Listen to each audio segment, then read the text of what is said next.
آپ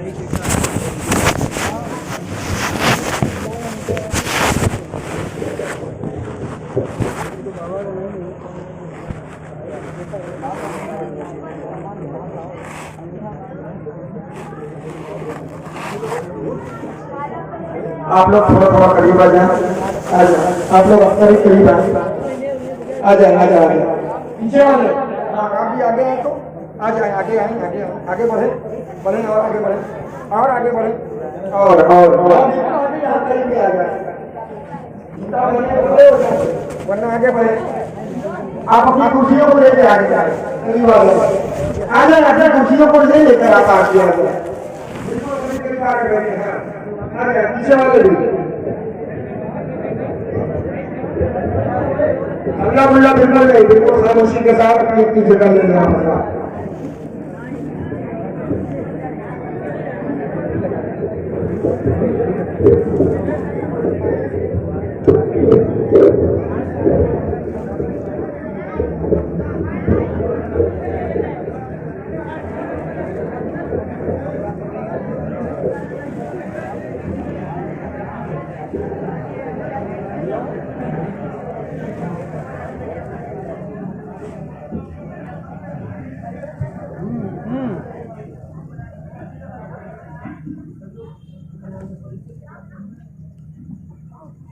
میری رسول پر افروز علماء ملت اسلامیہ، معزز حاضرین، السلام علیکم ورحمۃ اللہ تعالی وبرکاتہ.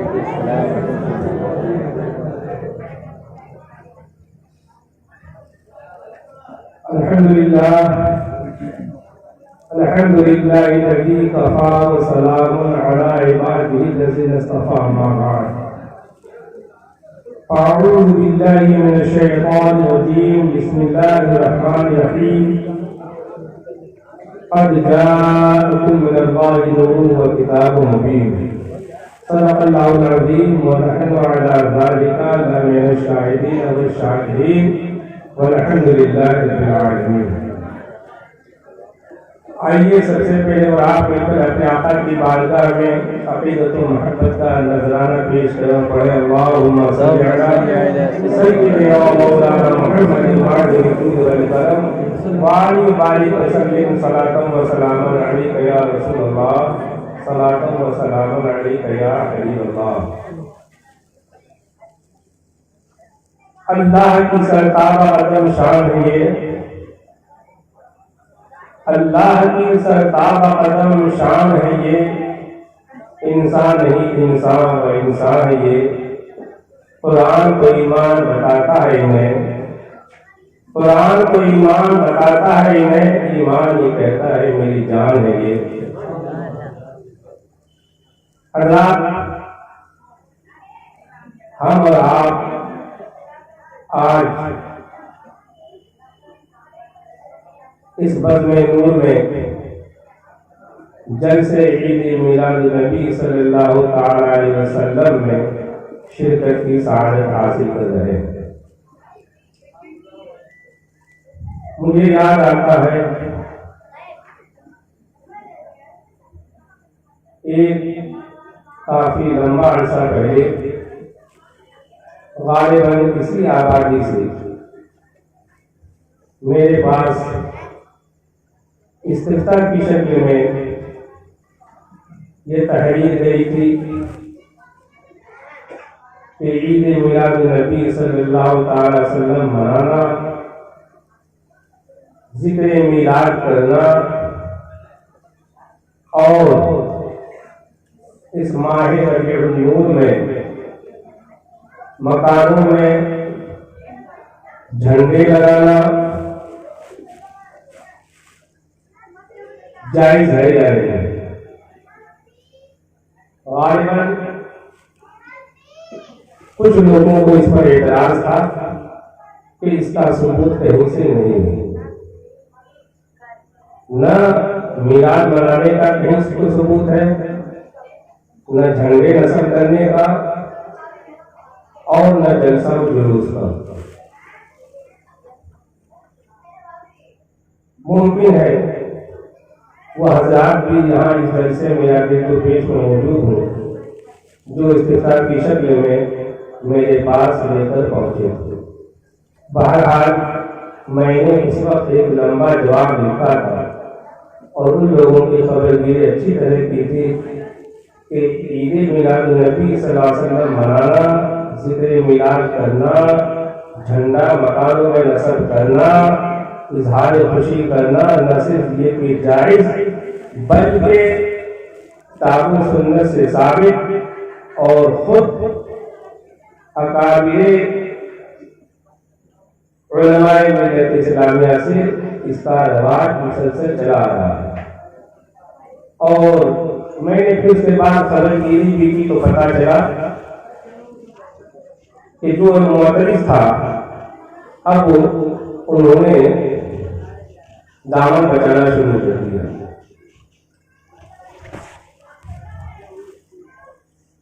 کہنے کا مطلب یہ ہے کہ عید میلاد النبی صلی اللہ علیہ وسلم جشن ذکر میلاد منانا وہ کہتے ہیں کہ جائز نہیں، بدعت ہے. کیوں؟ ان کا کہنا یہ ہے کہ یہ دور صحابہ میں کہیں اس کا رواج نہیں تھا. حضور اکرم صلی اللہ تعالی وسلم کے زمانے میں کہیں میلاد نہیں منائی گئی، اس لیے بدعت ہے. میں نے اس وقت جو جواب دیا کتابوں کی روشنی میں وہ تو اپنی جگہ، لیکن میں آج خاص آپ کا ذہن ایک عظیم نقطے کی طرف لے جانا چاہتا ہوں کہ میلاد مصطفیٰ صلی اللہ علیہ وسلم منانا، حضور کی ولادت کا ذکر کرنا، آپ حضور کے زمانے میں یا حضور کے زمانے کے بعد صحابہ کے زمانے میں تلاش کر جو کہ ہے کہ نہیں.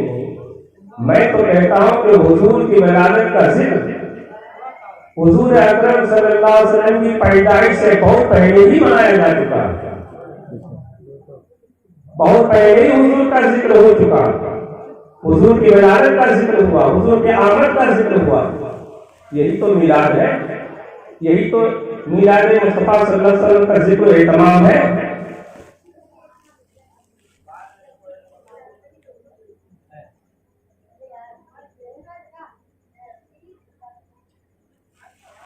حضرات، یوں تو کائنات کا ذرہ ذرہ سید الانبیاء صلی اللہ علیہ وسلم کی غلامی کے والہانہ جذبات سے لبریز ہے، مگر آئیے ذرا اب ان واقعات پر نظر ڈالیے جو حضور اکرم صلی اللہ تعالی علیہ وسلم کی پیدائش سے پہلے وقوع میں آئے، اور اندازہ کیجیے کہ اقوام عالم کے بڑے بڑے مفکرین و صلحاء، اولو العزم سلاطین و امراء اس آخر زمان ماہ مدینہ صلی اللہ تعالی وسلم کی آمد پر کتنا راسخ عقیدہ رکھتے ہوئے نہایت بےتابی سے انتظار کر رہے تھے کہ حضور محمد مصطفیٰ صلی اللہ علیہ وسلم یقیناً تشریف لائیں گے، اور ان کی آمد اور تشریف آمدی کی وجہ سے پورے عالم کا نقشہ بدل جائے گا. حضور اکرم صلی اللہ علیہ وسلم کی پیدائش سے 1000 سال قبل ملک یمن کا بادشاہ تبع تھا، جس کو تبع اول کے نام سے بھی اہل تاریخ نے موسوم کیا ہے.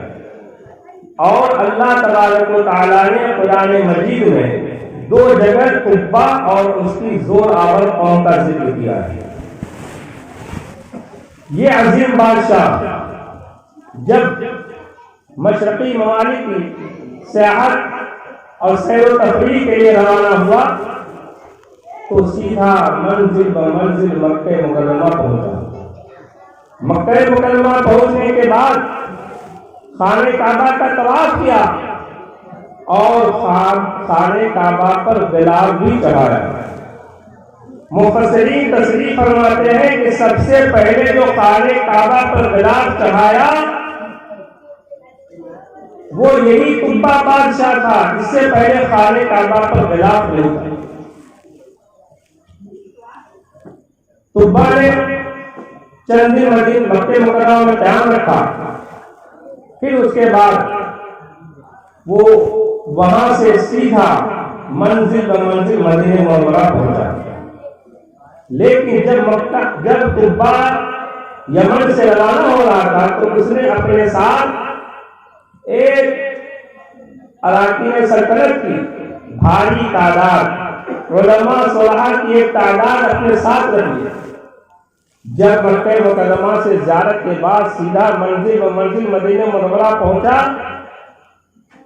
تو وہاں آنے کے بعد چند دن قیام رکھا۔ چند دن قیام رکھنے کے بعد جب تبا وہاں سے آگے جانے کے لیے تیار ہوا تو تبا بادشاہ کے ساتھ جو 400 علماء کرام تھے انہوں نے آگے چلنے سے انکار کر دیا اور کہا کہ ہم ہمیشہ یہی سہولت رکھتے ہیں کہ ہم آگے اب نہیں جائیں گے۔ تبا کو جب اس واقعے کی خبر ملی تو بڑا پریشان ہوا کہ آخر معاملہ کیا ہے۔ تبا نے ان علماء کو بلایا اور پوچھا کہ تمہارے یہاں قیام کرنے اور یہی ٹھہر جانے میں کیا راز ہے؟ تو ان علماء نے فرمایا کہ ہم نے اپنی کتابوں میں پڑھا ہے کہ جب آخری پیغمبر حضور نور مجسم صلی اللہ علیہ وسلم تشریف لائیں گے تو اپنے آبائی وطن مکہ مکرمہ سے ہجرت کر کے اسی شہر مدینہ میں آئیں گے اور یہی ان کا قیام رہے گا۔ اسی لیے ہم اسی امید پر یہاں بیٹھ گئے ہیں کہ شاید ہم حضور اکرم صلی اللہ علیہ وسلم کی زیارت کر سکیں اور حضور اکرم صلی اللہ علیہ وسلم کی غلامی کا ہمیں بلا قدر موقع میسر آ سکے۔ علماء کے جواب میں یمن کے بادشاہ کو بہت زیادہ متاثر کیا۔ شاہ یمن نے ارادے سفر ملتوی کر دیا اور اس کے بعد مدینہ منورہ میں 400 عمدہ مکانات تعمیر کرائے اور 400 عمدہ مکانات تعمیر کرنے کے بعد 400 لونڈیاں خرید اور ان کو آزاد کر کے ان 400 علماء کے ساتھ ان کا نکاح کرا دیا اور حکم دیا کہ آپ ہمیشہ کے لیے یہ سہولت اختیار کریں اور انہیں کافی مالی امداد سے بھی نوازا، یہاں تک کہ انہیں معاشی فکر سے بے نیاز کر دیا۔ اس انعام و اکرام سے فارغ ہوا تو سب سے بڑے سوالے جج عالم کو بلا کر ایک خط اس کے حوالے کیا کہ میرا ایک خط ہے اور تم اسے محفوظ رکھو اور تم اپنے آنے والی نسلوں کو بھی اس کے تاکید کرنا کہ وہ اپنے اندر اس خط کو محفوظ رکھیں، یہاں تک کہ سرکار اقرار صلی اللہ علیہ وسلم کی بارگاہ میں میرا خط پیش کیا۔ اللہ یہ کہہ کر خط حوالے کر کے شاہ یمن آگے کے لیے روانہ ہو گیا۔ وہ 400 علماء مدینہ منورہ میں قیام پذیر ہو گئے اور وہ خط ان کے درمیان نسل بعد نسل حفظ جنگ کی حیثیت سے محفوظ ہوتا چلا آیا، یہاں تک کہ حضرت ابو ایوب انصاری رضی اللہ تعالیٰ عنہ کے پاس وہ خط امانت کے طور پر پہنچا اور آپ نے اپنے غلام میں خاص ابو لیلہ کی تحریر میں رکھا۔ ان علماء کے اولاد مدینے میں اس کثرت سے بڑھی کہ مدینے کی آبادی میں کئی گنا اضافہ ہوگا۔ حضرات وہ خط کیا تھا، اس کا مضمون کیا تھا، آئیے سنیے اور عظمت مصطفیٰ صلی اللہ علیہ وسلم کا اعتراف کیجیے۔ خط کا مضمون یہ تھا، الہ محمد بن عبد اللہ ورسول اللہ خاتم النبیین صلی اللہ تعالی وسلم من تبع الاول، اما بعد فإني آمنت بك وكتابك الذي ينزل عليك وعلى دينك وعلى ملتك وعلى وآمنت بربك ورب كل شيء وآمنت بكل من جاء من ربك من شرائع الإسلام فإن أدركتك فبها ونعمت وإن لم أدركك فاشفع لي ولا تنسني يوم القيامة فإني من أمتك الأولين أبايعك قبل مجيئك وأنا على دينك ودين أبيك إبراهيم عليه السلام شهدت على أحمد أنه رسول من الله فلو رد عمري إلى عمره لكنت وزيرا له وإبداعا. اس کا ترجمہ یہ ہے کہ طبا لکھتا ہے کہ یہ خط طبا عمر کی طرف سے محمد بن عبداللہ جو اللہ کے رسول ہیں خاتم النبیین ہیں ان کے خدمت ہے. اما بعد میں آپ پر ایمان لایا ہوں جو کتاب آپ پر نازل ہوگی اس پر بھی ایمان لایا ہوں. میں آپ کے رب اور ہر چیز کے خالق پر ایمان لایا ہوں. میں ہر چیز کے خالق پر ایمان لایا ہوں جو کتاب آپ پر نازل ہوگی اس پر بھی ایمان لایا ہوں. میں آپ کی آمد سے پہلے آپ کے ساتھ بیعت کرتا ہوں اور یہ عہد کرتا ہوں کہ اگر میں نے آپ کا زمانہ پا لیا تو ٹھیک اور اگر میں آپ کا زمانہ نہ پایا یا رسول اللہ قیامت مجھے بھول نہ جانا میری سفارش فرمانا اس لیے کہ میں آپ کی پہلی امت میں سے ہوں. میں آپ کے ساتھ آپ کی آمد سے پہلے بیعت کرتا ہوں. اگر میری عمر آپ کی عمر تک لمبی ہو جاتی تو میں آپ کا وزیر ہوتا اور جان سالی میں بھائی. حضرات خط کا یہ مضمون تھا. وہ خط 49 علماء کے درمیان حفظ جان کے حیثیت سے محفوظ چلا ہے.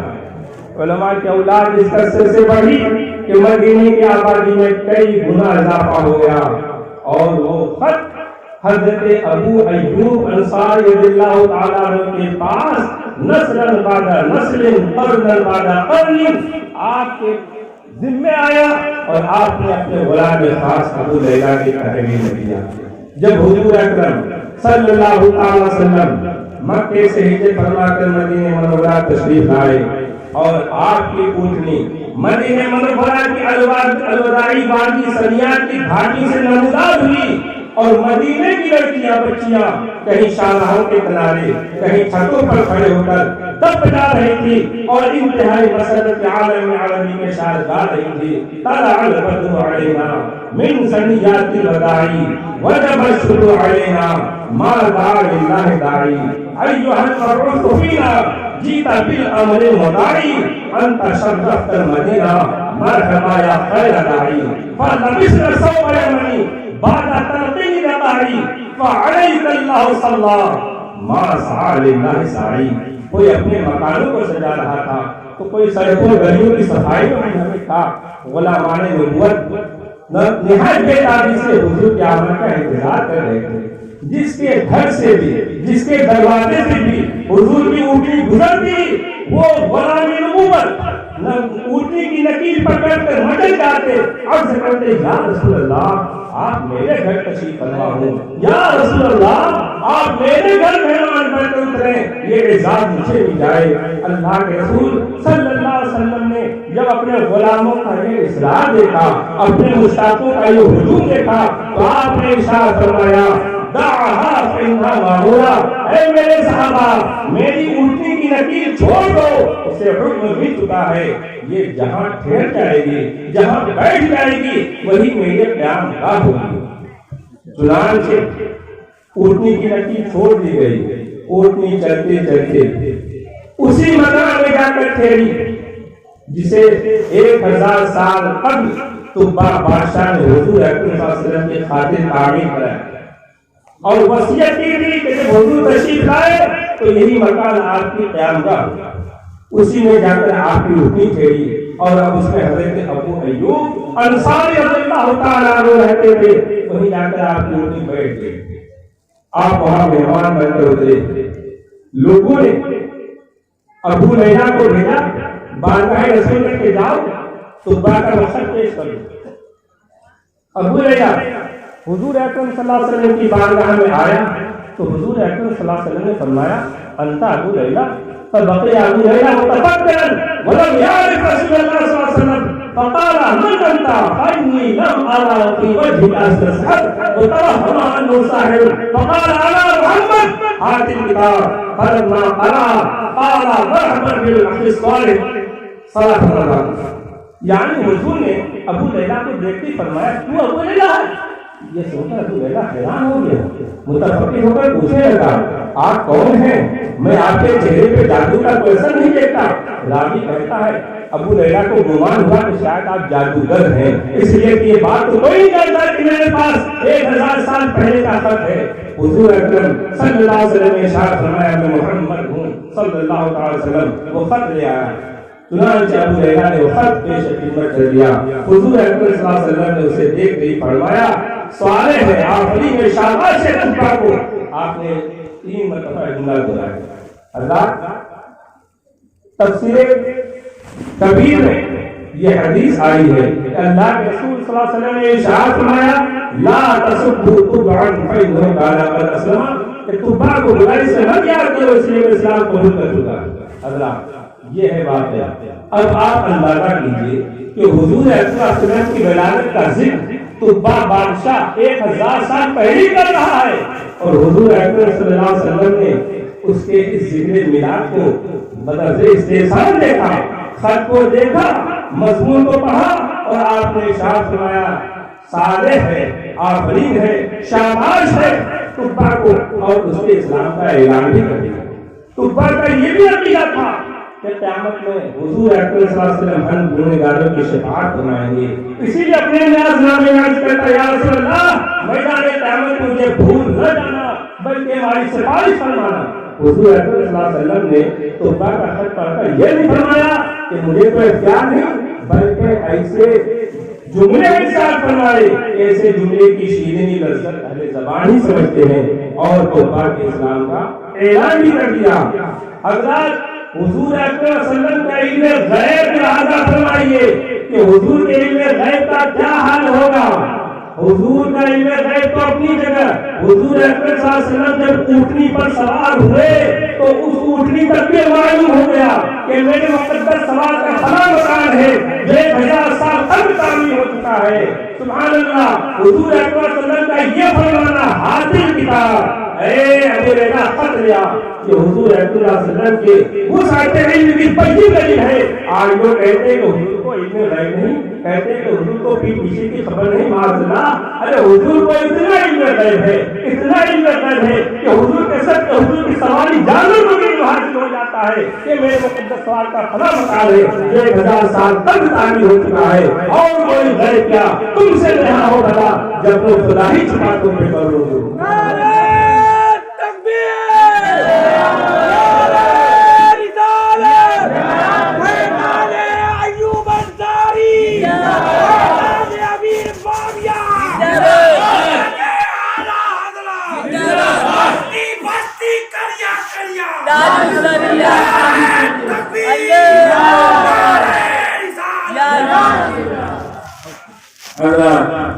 اس واقعے سے یہ بھی پتا چلا کہ حضور اکرم صلی اللہ علیہ وسلم مدینہ منورہ میں جب تشریف لائے تو آپ اپنے گھر ہی قیام پذیر ہوئے. وہ کسی کا گھر نہیں تھا, وہ بادشاہ یمن نے 1000 سال قبل آپ ہی کے لیے تعمیر کرایا تھا. اس لیے علامہ ابو العباس اپنی تصنیف میں فرماتے ہیں فعلا هذا انما نزل صلی اللہ علیہ وسلم فی منزل نفسه لا فی منزل غیره. اس واقعے کی بنیاد پر یہ کہنے کا حق ہے کہ حضور اکرم صلی اللہ علیہ وسلم اپنے گھر تشریف فرما ہوئے, کسی دوسرے کے گھر تشریف فرما نہیں ہوئے.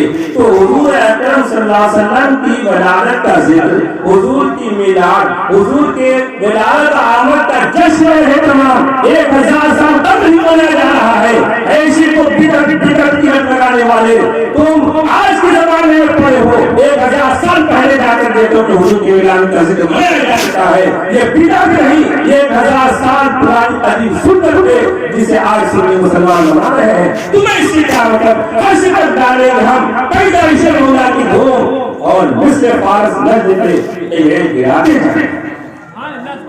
ہمارے امام سنت نے جو مزاج دیا, جو ہمیں فکر دی, جو ہمیں عقیدہ دیا، جو ہمیں نبی کی عزت اور عظمت کا ایک سلیقہ بتایا ہے، ہم خوش نصیب ہیں، ہم مسلک اعلی حضرت کے ماننے والے ہیں، ہم بابا کے دوہل کہتے ہیں کہ ہم بریلوی ہیں، اور مسلک اعلی حضرت کوئی کھلونا نہیں ہے، مسلک اعلی حضرت کوئی پانچواں مسلک نہیں ہے، مسلک اعلی حضرت وہی ہے جو مسلک صحابہ ہے، مسلک اعلی حضرت وہی ہے جو مسلک تابعین ہے، مسلک اعلی حضرت وہی ہے جو مسلک علم مجتہدین ہے۔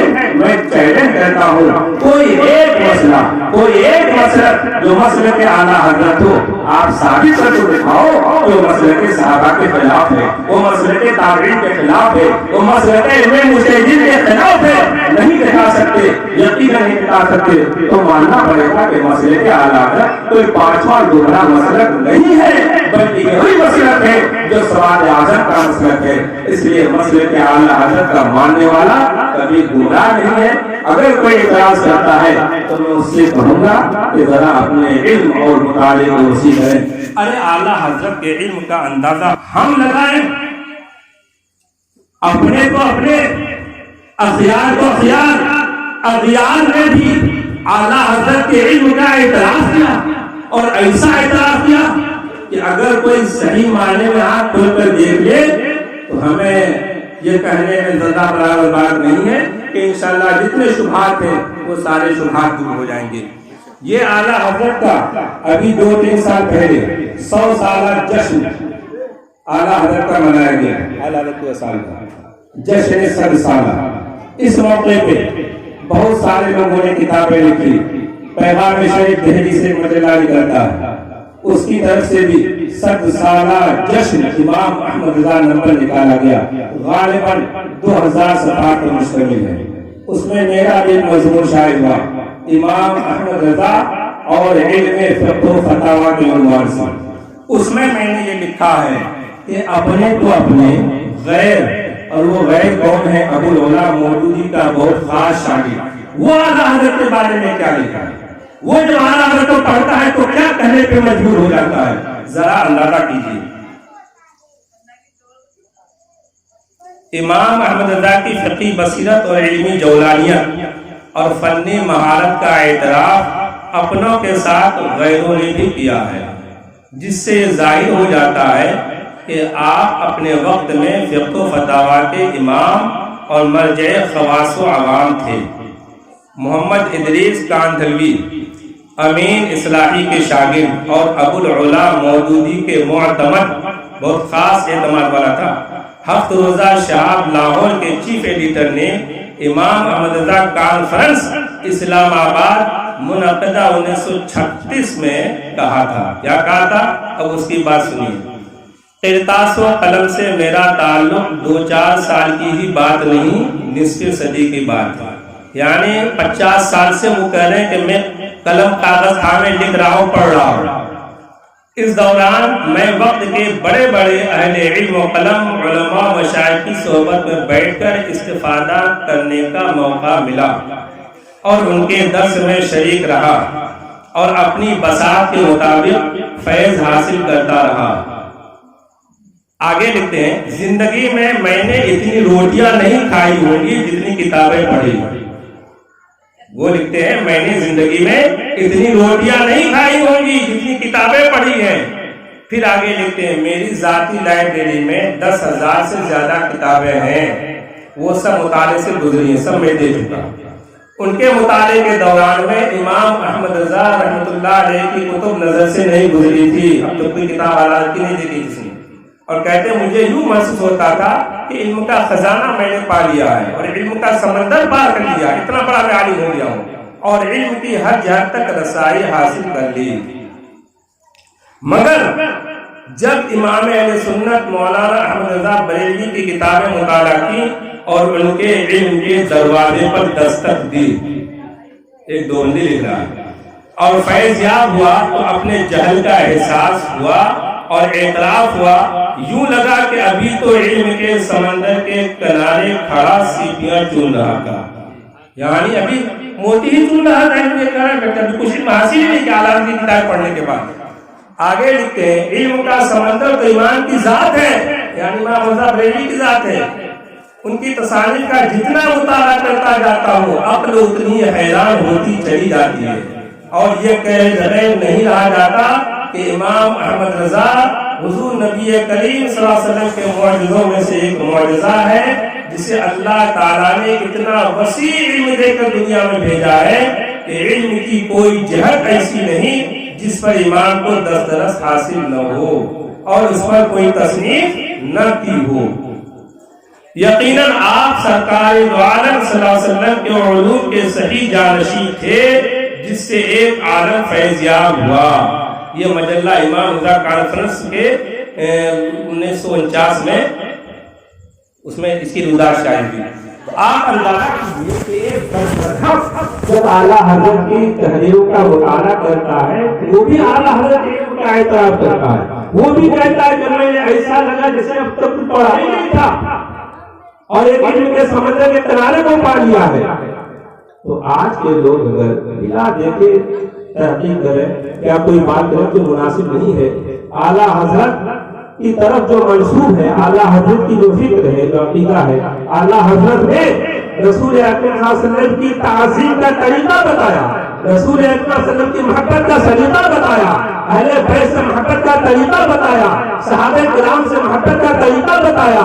اعلیٰ حضرت نے ایمان کسے کہتے ہیں، ایمان کی صحیح تعریف پیش کی۔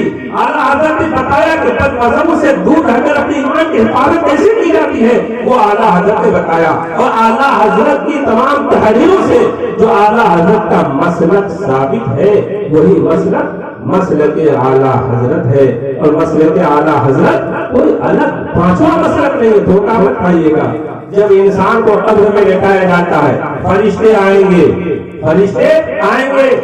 دو فرشتے، ایک کو منکر دوسرے کو نکیر کہا جاتا ہے، وہ دونوں آ کر قبر میں لیٹے ہوئے مردے کو آ کر بٹھائیں گے اور اس سے پوچھیں گے من رب کا، تیرا رب کون ہے؟ وہ بندے خدا اگر مسلمان ہوگا تو وہ جواب دے گا ربی اللہ، میرا رب اللہ ہے۔ پھر اس کے بعد وہ فرشتے سوال کریں گے ماں دینوں کا، تیرا دین کیا ہے؟ تیرا دین کیا ہے؟ تو بندہ کیا جواب دے گا؟ دین ہے اسلام، میرا دین اسلام ہے۔ ارے اسلام کو ایک دن ہے، میرا دین اسلام ہے، اپنی ترتیب کی نسبت کر کے۔ اس کا معنی یہ ہے کہ جتنے لوگوں سے سوال ہوگا وہ یہی سوال ہوگا تیرا دین کیا ہے؟ جتنے لوگ جواب دیں گے وہ یہی جواب دیں گے کہ میرا دین اسلام ہے۔ تو اب اگر 1 کروڑ لوگوں نے جواب دیا تو 1 کروڑ مسلمانوں کا دین ہو گیا۔ یہاں تو ان کو ایک ہی دین سے اعتراض ہو رہا تھا، یا 1 کروڑ مسلمان کہیں گے کہ میرا دین اسلام ہے، تو اس کا معنی یہ ہے کہ وہ جو بندے خدا اپنے جواب دے رہا میرا دین اسلام ہے، اس کا دین وہی دین ہے جو صحابہ کا دین ہے، اس کا دین وہی دین ہے جو رسول اکرم صلی اللہ علیہ وسلم کا لایا ہوا دین ہے، کوئی الگ دین نہیں ہے۔ اس دین کو آپ رسول اکرم صلی اللہ علیہ وسلم کے دین سے الگ قرار دیں۔ اس لیے مسلک اعلیٰ حضرت مسلک صحابہ ہے، مسلک اعلیٰ حضرت مسلک تابعین ہے، مسلک اعلیٰ حضرت مسلک رسول اکرم صلی اللہ علیہ وسلم کا بتایا ہوا طریقہ ہے۔ اس لیے اس مسلک کو کوئی پانچواں مسلک نہیں کر سکتا، رسول اللہ کے مسلک کے خلاف نہیں کر سکتا۔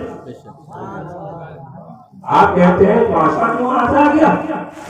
طریقت میں مسلک کتنے ہیں؟ 4۔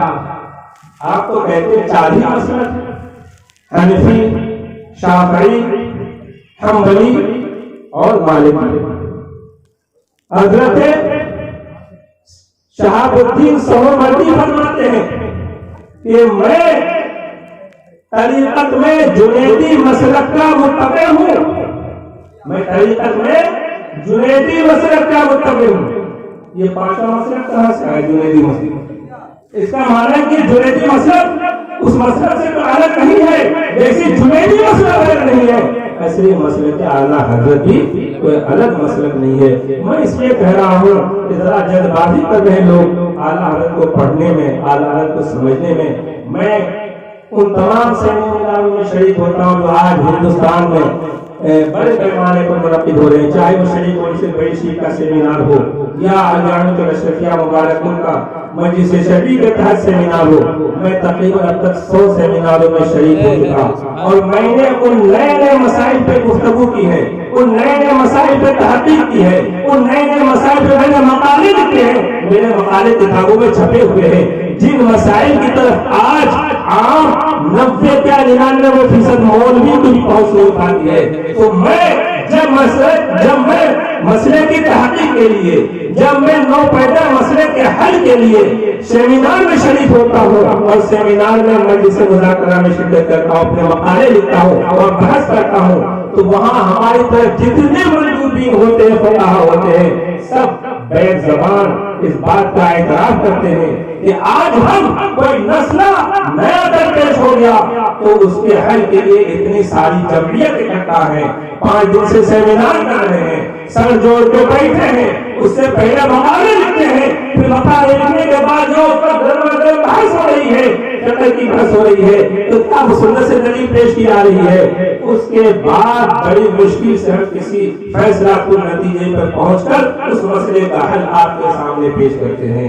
کاش اعلیٰ حضرت کے زمانے کو دیکھیے کہ تنہا اعلیٰ حضرت کی ذات ہے، ایک سے ایک نیا مسئلہ وجود میں آتا ہے، اعلیٰ حضرت نہ تو کسی کی محفل سجاتے ہیں، نہ کوئی علماء کو اکٹھا کرتے ہیں، نہ کوئی مجلس مذاکرہ کہتے ہیں، نہ کوئی مجلس مباحثہ کرتے ہیں، نہ کوئی سیمینار کرتے ہیں، اعلیٰ حضرت کا قلم ہے، قلم اٹھا ہے، جواب پہ جواب لکھا چلا جا رہا ہے، قلم اٹھا ہے، جواب پہ جواب لکھا چلا جا رہا ہے، اور جب جواب اعلیٰ حضرت کا جاتا ہے تو کیا عالم، کیا فقیہ، کیا مفتی، کیا محدث سب اپنا خم کر دیتے ہیں اور کہتے ہیں ھذا قول عالم وما علینا الا الاتباع، یہ تو اس عالم کا قول ہے جس کی فرما برداری لازم ہے اور ہمارے اتباع کے بعد کوئی چارے کار نہیں ہے۔ عالم نے کوئی صحیح نہیں کیا، تنہائی ساتھ تھی، مسئلہ پہ گفتگو کرتی، مسئلہ لکھ دیا، وہی فیصلہ ہو گیا، وہی قول فیصل ہو گیا، اور آج ہم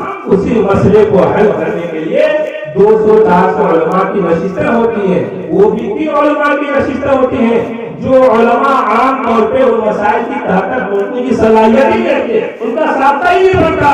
تو اب بتائیے کہ اعلیٰ حضرت کے علم کا اندازہ کیا ہوگا، اعلیٰ حضرت کے علم کا اندازہ کیا ہوگا۔ اسی لیے اعلیٰ حضرت کو پڑھنے میں جلد بازی سے کام نہ لیا جائے، اعلیٰ حضرت کو بنفع غائب مطالعہ کرنے کی ضرورت ہے۔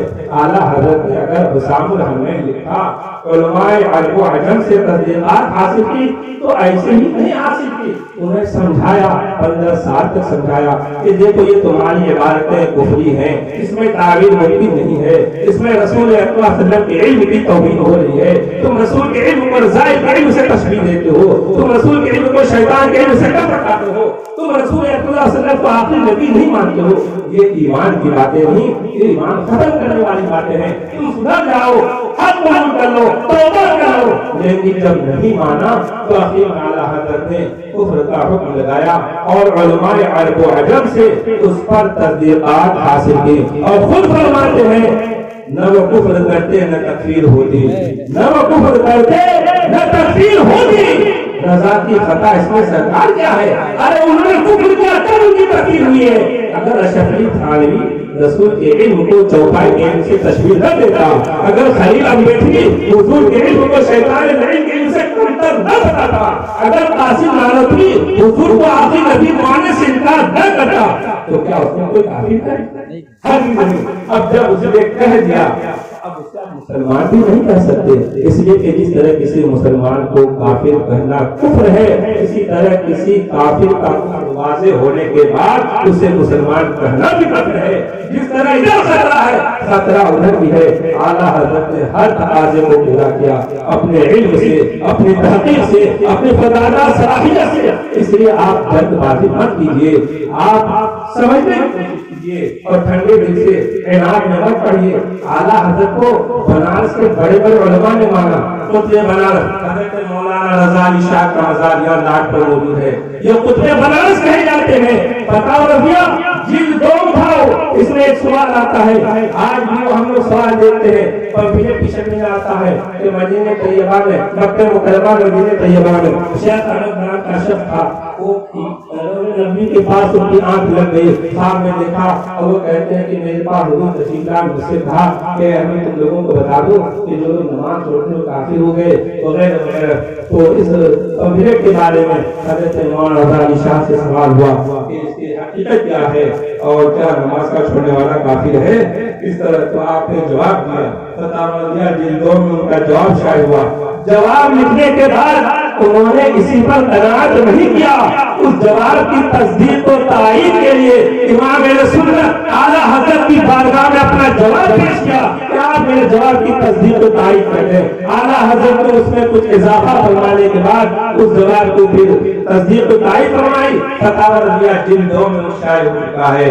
اور یہ پانی تک کہ حضرت مولانا شاہ عبد الحمید شکر تارا جن کو قطب بنارس کہا جاتا ہے، یہ بھی جا بجا ایک نہیں درجنوں مسئلے میں اعلیٰ حضرت سے سوال کر رہے ہیں۔ اس سوال کا جواب کیا ہے؟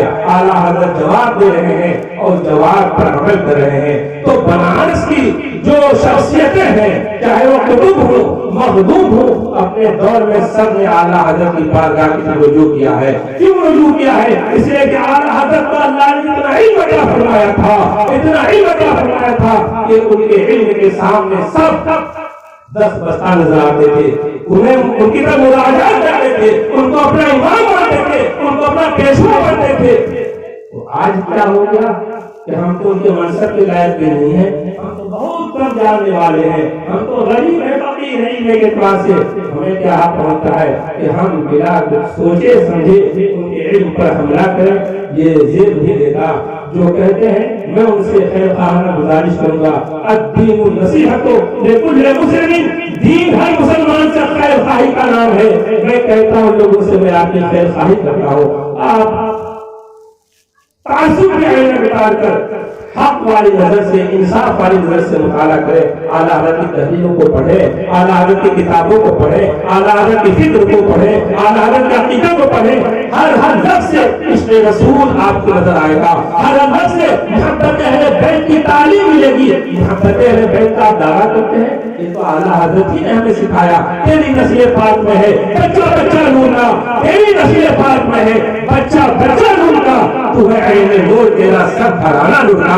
ایسی اہل محبت کی، اہل بیت کی محبت کی تعلیم آپ کو کہیں نہیں ملے گی، یہ اعلیٰ حضرت کی در سے ملے گی۔ غوث اعظم کی تعلیم نہیں ہو تو اعلیٰ حضرت کی بارگاہ میں آنا پڑے گا۔ تیری سرکار میں لاتا ہے رضا اس کو شفیع جو میرا غوث ہے اور نار کا بیٹا تیرا۔ اب جائیں گے کہاں؟ اولیاء کرام کی عظمت و نفاق ہمیں اعلیٰ حضرت نے بتائی، نبی کی محبت و تعظیم اعلیٰ حضرت نے بتائی، اہل بیت کی محبت کا سلیقہ اعلیٰ حضرت نے بتایا، صحابہ کرام سے وفاداری کا جذبہ اعلیٰ حضرت نے سکھایا۔ پھر ہم اعلیٰ حضرت جی کو اپنے محسن کو یاد نہ کریں اور الٹے اعتراض کریں، یہ زیبا نہیں دیتا۔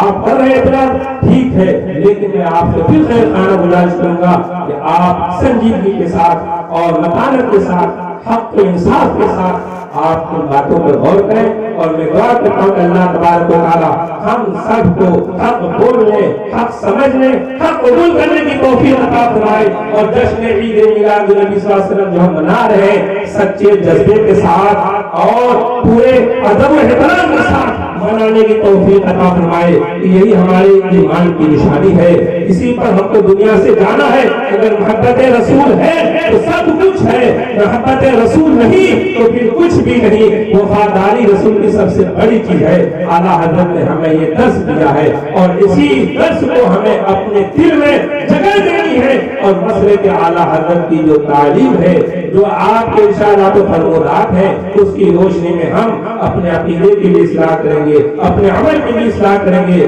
قدرت العالم سے دعا ہے ہم تمام مسلمانوں کی جو اعمال میں خرابیاں ہیں ان کی بھی اصلاح فرما دے، اور جو ہمارے عقیدے میں کمی ہے یا کچھ کجی ہے یا کچھ سمجھنے میں رہ گیا ہے، الہ العالمین تو اپنے محبوب صلی اللہ علیہ وسلم کے صدقے میں، اعلیٰ حضرت کی تعلیمات کے صدقے میں ہمیں حق سمجھنے کی توفیق عطا فرما۔ والسلام علیکم ورحمۃ اللہ وبرکاتہ۔